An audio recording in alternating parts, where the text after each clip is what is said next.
Halo adik-adik peserta calon komuni pertama. Perkenalkan sebelumnya, nama aku Tika.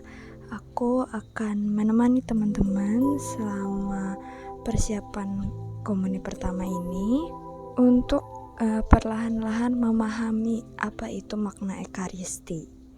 Nah, teman-teman, untuk memulai itu pada hari ini kita akan membahas tentang apa itu berdoa.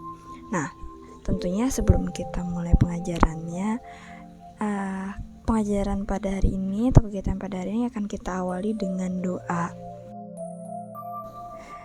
Teman-teman atau adik-adik bisa duduk dengan rileks tanpa bersandar. Kemudian perlahan-lahan pejamkan mata kalian. Lalu coba kalian dengarkan suara musik dari video ini. Kemudian kalian dengarkan juga suara-suara di luar. Mungkin suara motor, suara orang.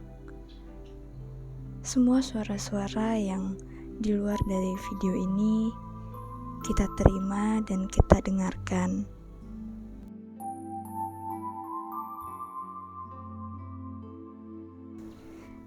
Marilah kita bersatu dalam doa, dalam nama Bapa, Putra, dan Roh Kudus. Amin. Tuhan Yesus, kami bergembira dan bersyukur karena Engkau selalu mengasihi kami. Bantulah kami dalam pelajaran hari ini, agar kami dapat memahami makna berdoa dalam kehidupan iman kami. Terima kasih ya Tuhan. Amin. Sekarang marilah kita perlahan-lahan membuka mata. Kemudian kita buat tanda kemenangan kita. Dalam nama Bapa, Putra, dan Roh Kudus. Amin. Nah, oke teman-teman, sekarang kita langsung masuk ke pengajaran pada hari ini. Kali ini kita akan membahas tentang doa. Berdoa itu berarti berbicara dengan Tuhan.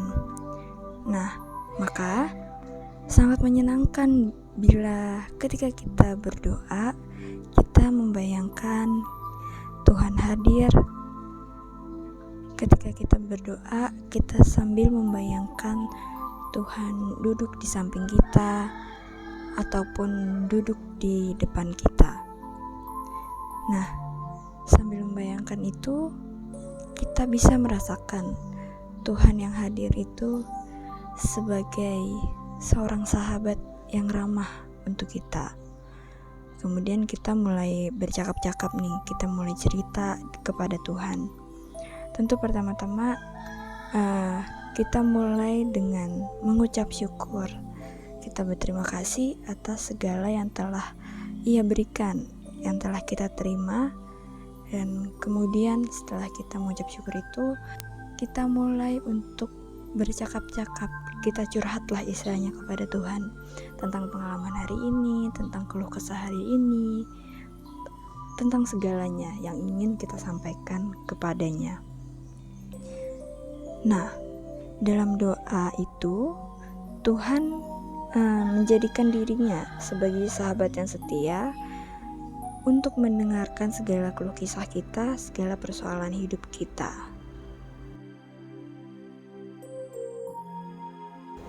Dalam Matius 6 ayat 5-15 dikisahkan atau dijelaskan tentang doa.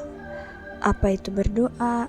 Bagaimana cara kita berdoa, dan yang lainnya. Nah, untuk itu, yuk kita baca Matius 6 ayat 5-15. Marilah kita membaca bersama. Dan apabila kamu berdoa, janganlah berdoa seperti orang munafik. Mereka suka mengucapkan doanya dengan berdiri dalam rumah-rumah ibadat dan pada tikungan-tikungan jalan raya, supaya mereka dilihat orang. Aku berkata kepadamu, sesungguhnya mereka sudah mendapat upahnya. Tetapi, jika engkau berdoa, masuklah ke dalam kamarmu, tutuplah pintu dan berdoalah kepada Bapa yang ada di tempat tersembunyi. Maka Bapamu yang melihat yang tersembunyi akan membalasnya kepadamu. Lagi pula, dalam doamu itu, janganlah kamu bertele-tele seperti kebiasaan orang yang tidak mengenal Allah. Mereka menyangka bahwa karena banyaknya kata-kata, doanya akan dikabulkan. Jadi, janganlah kamu seperti mereka, karena Bapamu mengetahui apa yang kamu perlukan sebelum kamu meminta kepadanya. Karena itu, berdoalah demikian. Bapa kami yang di sorga, dikuduskanlah namamu, datanglah kerajaanmu, jadilah kehendakmu di bumi seperti di surga. Berikanlah kami pada hari ini makanan yang secukupnya, dan ampunilah kami akan kesalahan kami, seperti kami juga mengampuni orang yang bersalah kepada kami. Dan janganlah membawa kami ke dalam percobaan, tetapi lepaskanlah kami daripada yang jahat. Karena Engkaulah yang empunya kerajaan dan kuasa, dan kemuliaan sampai selama-lamanya. Amin. Karena jikalau kamu mengampuni kesalahan orang, Bapamu yang di surga akan mengampuni kamu juga. Tetapi, jikalau kamu tidak mengampuni orang, Bapamu juga tidak akan mengampuni kesalahanmu. Demikianlah Injil Tuhan. Nah, dari perikop tadi, kita bisa melihat nih, tentang bagaimana sih cara berdoa yang diajarkan oleh Yesus, dan bagaimana juga sikap-sikap doa yang dilakukan oleh orang munafik. Dan tentu kita juga bisa mempelajari, kita bisa merefleksikan sikap apa yang harus dimiliki setiap orang sebelum dan sesudah berdoa.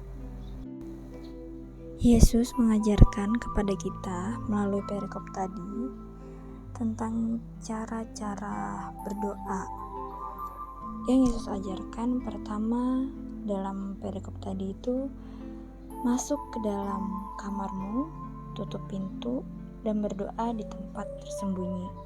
Kemudian berdoalah, tapi jangan bertele-tele. Nah, maksudnya masuk ke dalam kamar itu,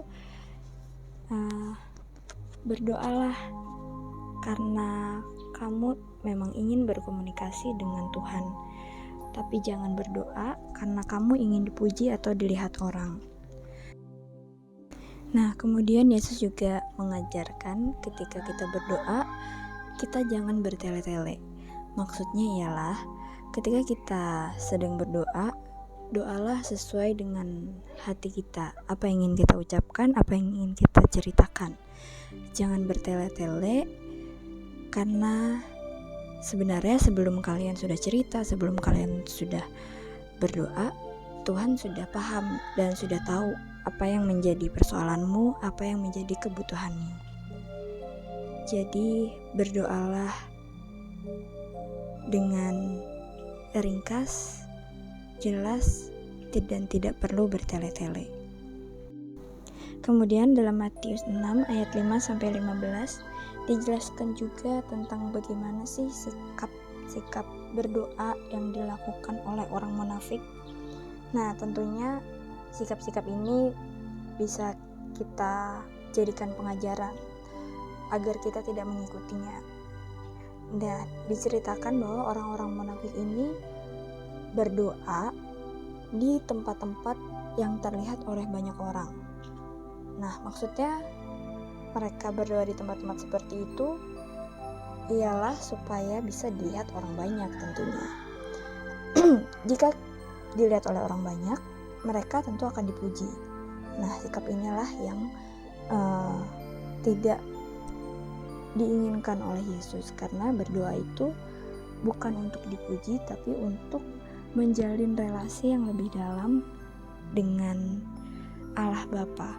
Jadi bukan untuk dipamerkan supaya bisa dipuji, tapi untuk menjalin relasi dan komunikasi dengan Allah.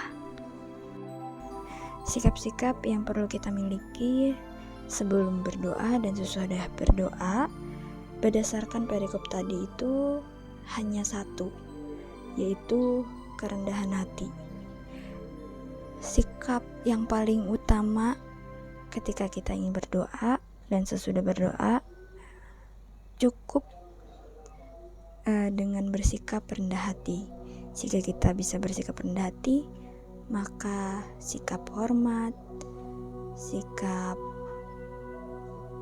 tenang, dan sikap-sikap positif lainnya itu bisa mengikuti. Nah, dalam perikop tadi diperkenalkan juga kepada kita doa Bapa Kami, yaitu doa yang diajarkan sendiri oleh Tuhan kita Yesus Kristus.